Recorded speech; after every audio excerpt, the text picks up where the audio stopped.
The stars burned red over Vallis Prime the night the Empire declared humanity broken. Admiral Jorquet stood before a holomap of the Terran colonies, his scaled hands clasped behind his back. Around him, the command deck of the Imperial dreadnought Vengeance of Cator thrummed with power.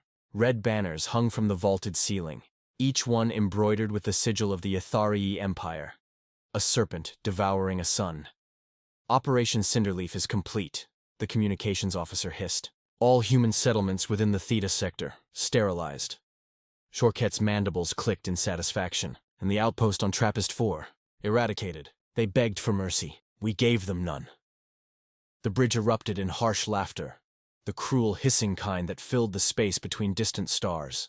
Jorquet turned toward the viewport, watching as the charred remains of human cities drifted across the black. Thousands of corpses, millions of screams, gone in the cold silence of vacuum. Let this be the fate of all who defy the Empire, he declared. Let Earth see this and despair. He raised a taloned hand, and the hollow map of Earth appeared. Blue, beautiful, fragile. They call themselves a cradle of peace now, he sneered. They have forgotten how to bare their teeth. Let us remind them what it means to kneel. The command crew hissed their approval. The attack was not born of strategy, but of arrogance. The Empire had grown too vast, too accustomed to easy conquest. They saw humanity as soft, merchants, diplomats, colonists. Their fleets had been quiet for decades, their admirals restrained. So the Itharii struck without warning. They burned the Terran envoy's vessel in orbit above Carthene Prime, broadcasting the humans' dying screams across the galactic channels. They turned human colonies into blackened glass, enslaved survivors, and paraded the captured before their courts. And when the diplomats of Earth sent pleas for dialogue, the Empire silenced them with mockery. Let your world's ashes be your reply, came Jorquet's broadcast. For 3 cycles, the Empire celebrated. Drunken soldiers toasted to the fall of Earth. Slaves were forced to kneel beneath banners depicting Terran flags aflame. And across the galaxy, lesser species whispered, "The humans are finished." They believed that silence from Sul meant surrender. They were wrong. The arrogance of victory on the capital world of Ethar. The Empire's rulers held a festival that spanned 7 continents. Cities glowed in celebration. Towers bore holographic projections of burning human ships. Chained humans were paraded through the streets, envoys captured from shattered colonies. The citizens jeered, spat, and threw stones. One prisoner, a Terran officer named Lieutenant Mara Kepler, lifted her bloodied face to the crowd.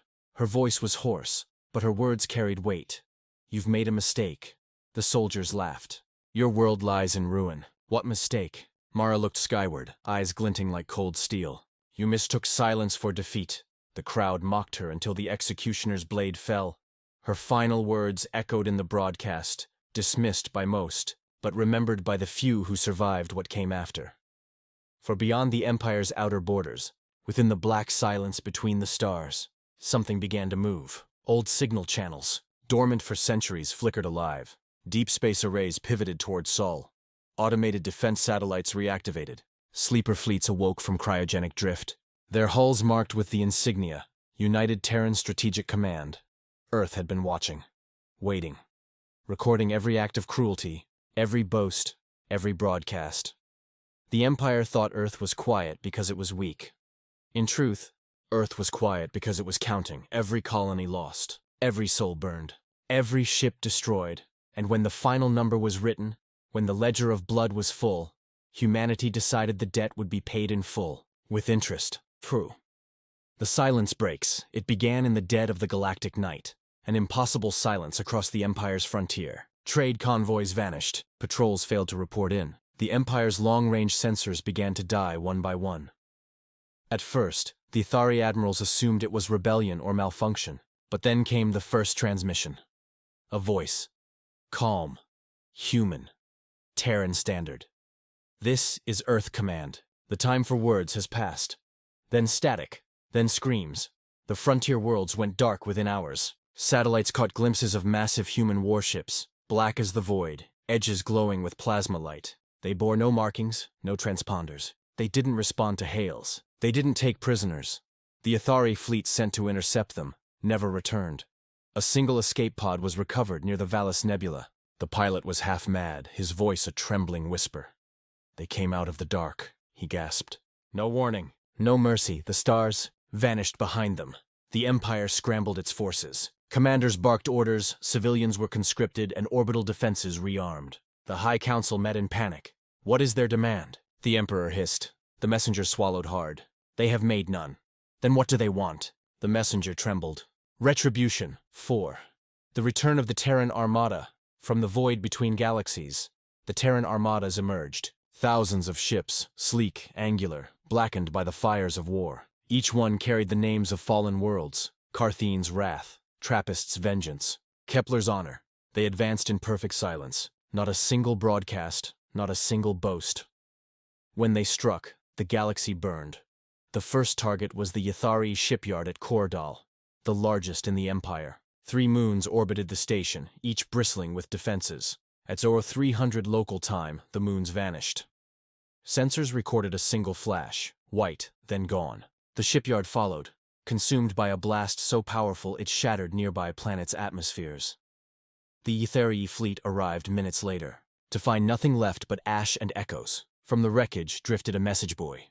It contained only 4 words. Dead acknowledged. Payment begins. The Terran assault spread like wildfire. Every world that had celebrated the genocide of human colonies now burned under precision orbital bombardment. Cities turned to molten glass. Fleets disintegrated mid-warp. Human shock troops descended from orbit, silent, masked, unrelenting. Their armor bore no insignia, their tactics were surgical. They didn't speak, they didn't taunt, they simply advanced. An entire civilization, one that had stood for 20,000 years, was undone in weeks. And through it all, no one heard a single Terran demand. No treaties, no ultimatums, no negotiations, only vengeance. The Empire's fall. Ithar Prime, the jewel of the Empire, became the stage for its final reckoning. The Emperor stood in his war chamber, surrounded by shattered displays. Reports poured in. Worlds lost, fleets annihilated, generals dead. The Terrans were closing in.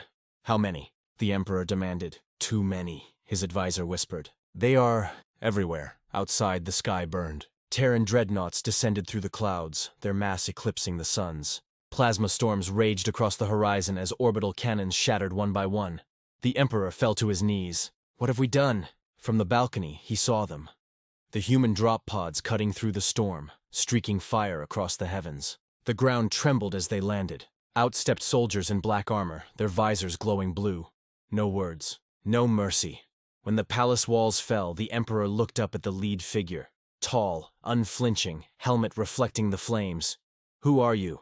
The Emperor croaked. The soldier's voice was flat. We are the silence you mocked. And then the capital burned.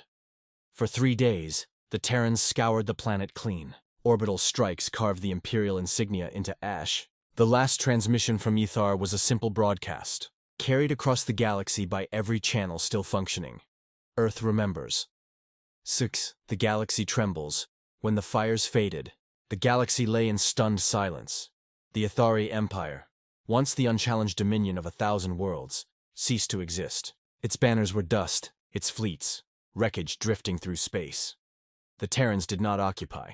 They did not enslave. They simply destroyed, then vanished back into the dark from which they came. Planets that had once cheered the Empire's cruelty now whispered prayers to the memory of the humans they had scorned. Trade routes changed course to avoid Sol. Diplomatic envoys approached Earth with trembling hands and bent heads. Every empire, every race, every world understood a new law that day.